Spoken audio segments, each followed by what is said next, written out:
Friends, welcome back to our channel. ఈరోజు vegetable nuggets ఇంట్లో ఎలా చేసుకోవాలో ఈజీగా చూపిస్తాను.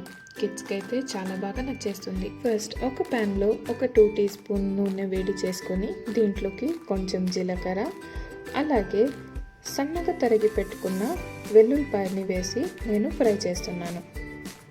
దీంట్లో 1/2 కప్ సన్నగా తరిగి పెట్టుకున్న carrot, 3 table spoon sweet corn, అలాగే 1/2 కప్ అంతా ఫ్రోజన్ బఠానీలు. ఇన్ కేస్ మీకు ఫ్రోజన్ బఠానీ ఆర్ ఫ్రోజన్ స్వీట్ కార్న్ లేకపోతే ఫ్రెష్ది మళ్ళీ ఉడికించుకొని దీంట్లో వేసుకోవచ్చు.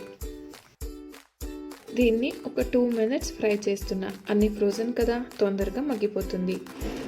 నెక్స్ట్ దీంట్లో నేను ఉడికించుకున్న బంగాళదుంపలు వేస్తున్నాను. నేను పెద్దవి 2 ఇక్కడ వాడుతున్నాను. పన్నీర్ని పెద్ద రంధ్రాల పక్కల తురిమి 1/2 కప్ వేసుకుంటున్నాను.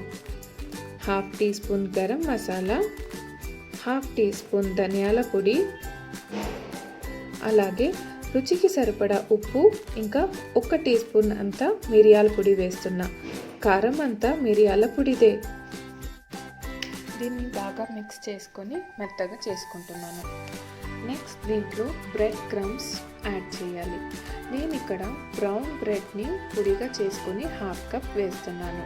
అలాగే కొంచెం ఆరిగానో 1 స్పూన్ అంతా వేసి బాగా మిక్స్ చేసి ఆరబెడుతున్నాను. మీ దగ్గర కార్న్ఫ్లేక్స్ ఉంటే కార్న్ఫ్లేక్స్ని పౌడర్ చేసుకోండి. నా దగ్గర వెనిలా ఫ్లేక్స్ ఉన్నింది, దాన్ని మిక్సీలో వేసుకొని కొంచెం కోర్స్గా పౌడర్ చేసుకుంటున్నా. ఇప్పుడు ఇంకొక ప్లేట్లో 1/4 కప్ అంతా బ్రెడ్ క్రమ్స్ అలాగే ఒక 2 టీ స్పూన్ అంతా కార్న్ఫ్లేక్స్ని వేసి బాగా మిక్స్ చేసుకొని పక్కన పెడుతున్నా. వేరే బౌల్లో 2 టీ స్పూన్ మైదా, 2 టీ స్పూన్ కార్న్ఫ్లోర్ వేసి స్లరీగా పల్చగా చేసుకుంటున్నాను. ఇది థిక్గా కాకుండా పల్చగా ఉంటేనే కోటింగ్ బాగా పడుతుంది. చీజ్ని ఇలా చిన్న చిన్నగా క్యూబ్స్గా కట్ చేసుకున్నాను. అరౌండ్ 1/2 ఇంచ్ అయితే సరిపోతుంది. ఇది మధ్యలో స్టఫ్ చేస్తే చాలా బాగుంటుంది. మనం ముందుగా చల్లారబెట్టుకున్న బంగాళదుంప వెజ్జీస్ మిశ్రమాన్ని ఇలా రౌండ్గా ముద్దలు చేసుకొని మధ్యలో కొంచెం చీజ్ని స్టఫ్ చేసి నీట్గా ప్యాక్ చేయాలి. చీజ్ బయటికి వచ్చిందంటే మీకు నూనె అంతా పాడైపోతుంది. నేను ఇలా సిలిండ్రికల్ షేప్గా చేస్తున్నాను.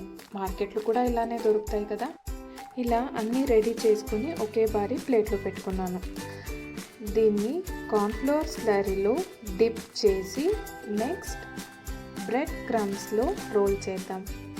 మీకు చాలా క్రిస్పీగా కావాలంటే దీన్ని 2 టైమ్స్ చేయొచ్చు, కానీ నేను ఒక్కసారే చేస్తున్నాను.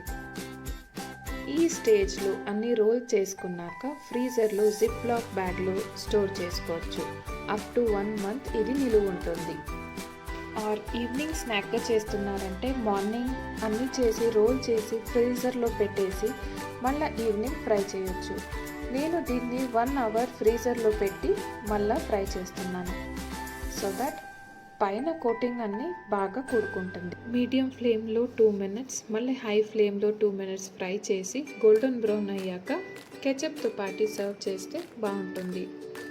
ఈ రెసిపీ మీకు నచ్చిందనుకుంటున్నాను.